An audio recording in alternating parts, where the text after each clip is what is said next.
Okay. 2020 is going to be a massive year for almost everybody who enjoys video games. We have the launch of Xbox Series X, the PlayStation 5, and what's going to be a hopefully great year of Nintendo software. A lot of that stuff is coming late in the year. The PS5 is probably holiday, so is the Xbox Series X, but for those PlayStation fans like myself who are kind of antsy to get going in the new year, today we're going to run through a few things that you can look forward to in the early months of 2020. First up, I just wanted to give a quick shout out to Dreams. Dreams is launching officially, fully, February 14th, Valentine's Day. I picked up the early access for Dreams this year and I have fallen in love with it. It's one of my favorite games of the year. I've spent hours surfing the different Dreams they have available for you to play. There's so much comedy, seeing what people do, seeing how creative they can get with the tools supplied. Dreams is special and I can really recommend it if you want to give it the chance. A pretty huge release for owners of PlayStation VR like myself, who, being honest, the well's been pretty dry recently for VR games.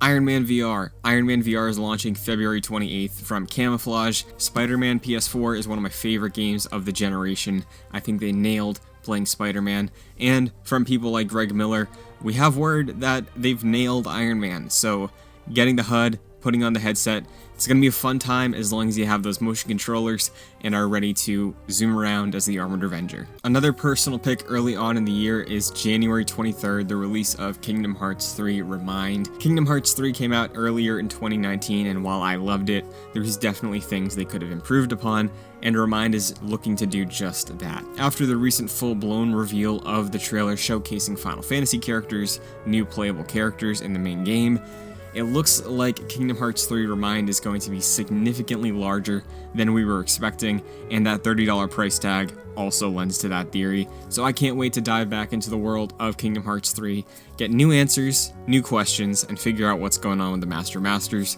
It's gonna be a fun time. Maybe you're a Souls fan.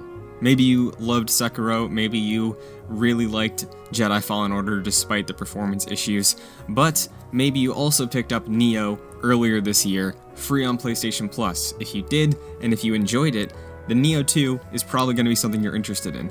Nioh 2 is launching March 13th and is the sequel to the 2017 Souls-like Nioh, where you inhabit the role of a samurai. If you're really hungry for that Ghost of Tsushima vibe that we're going to be getting later in summer of 2020, then Nioh 2 might be a little treat you want to give yourself to satiate that desire before we get Sucker Punch's new epic. Persona 5 The Royal is dropping at the end of March and is going to be a massive release, hundreds of hours of content.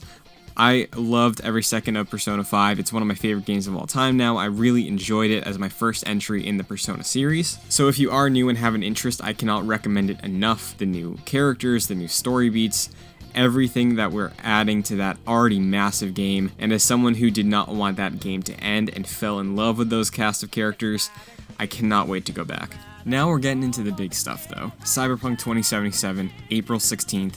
That is going to be one of the biggest launches of the year, easily. 2077, being the follow-up to The Witcher 3, has a lot riding on it for CD Projekt Red, their fans, and a lot of new people that maybe didn't like the aesthetic or setting of The Witcher, in a world where Bethesda has kind of lost their luster as the masters of RPGs.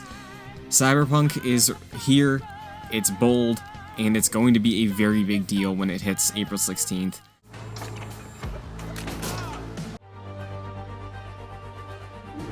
We're not getting the movie for a while, we're not getting a series on Disney Plus until the fall, but we will be getting Avengers Beta Access exclusively on PlayStation 4.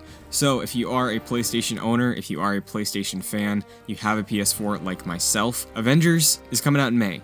So that beta is going to be rolling out pretty early in the year. There's really not a ton of information on what the online aspect of Avengers is going to be in terms of what we've seen. I've done several video breakdowns on the channel about what to expect from each character and their overall arc in the game. The single player stuff looks promising, but I'm really excited to get my hands on it and figure out multiplayer. After its reveal, it was announced that PlayStation will be getting exclusive content, so for us PlayStation owners, we're not going to have to wait long to get our fix of Avengers content, and who knows, maybe Spider-Man could pop up? It would be a nice way to keep us happy with Spidey content, because even though there's rumors saying that Spider-Man 2 isn't super far away, it's definitely a PS5 game. Speaking of, looking to the history of the last time PlayStation launched a console in the fall of a year, we got a big reveal event in February. I would be willing to bet that within the first 3 months of 2020 we get that PlayStation 5 reveal. We're going to have loads of new info, we're going to see the console, know how much it's going to cost, see how they respond to the reveal of the Xbox Series X.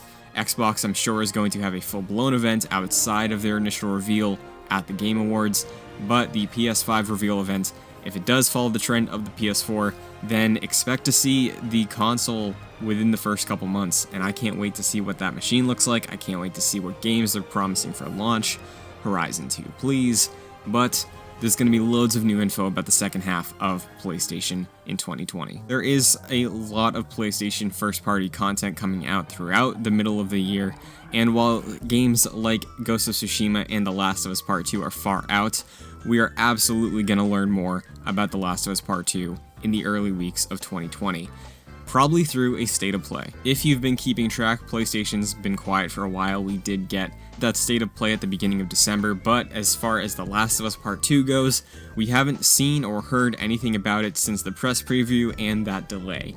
So what better way to kick off the year than showing off the PlayStation community, the hard work that Naughty Dog has put into the game since the delay, and get us hyped up for that new release when it comes out in May. And finally, what I would say is the biggest thing to look forward to for the first half of 2020 as a PlayStation owner is the timed exclusive Final Fantasy VII Remake Part 1. Final Fantasy is a series that I didn't get into until recently. I was aware of it since I was a kid because of Kingdom Hearts, but over the past 2 years I've chipped away at Final Fantasy VII. I think I'm about halfway through, significantly past where Part 1 of this remake is going to end, and having the hindsight of what Midgar is in the base game from 1997, having them expand that entire section of the game into a full-blown release is incredible to hear. I really think this has a high chance of being a frontrunner for Game of the Year for many people, myself included, and I cannot wait to experience Midgar, the story of Cloud, Barrett,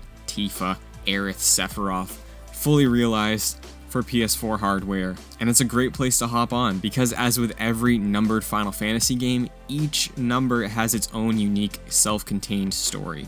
So Final Fantasy VII is different characters and story and lore from 6 and 8 and 13. Final Fantasy VII is its own contained thing. It has an aesthetic that's awesome and a lot of people are going to be interested in getting their hands on, I'm sure.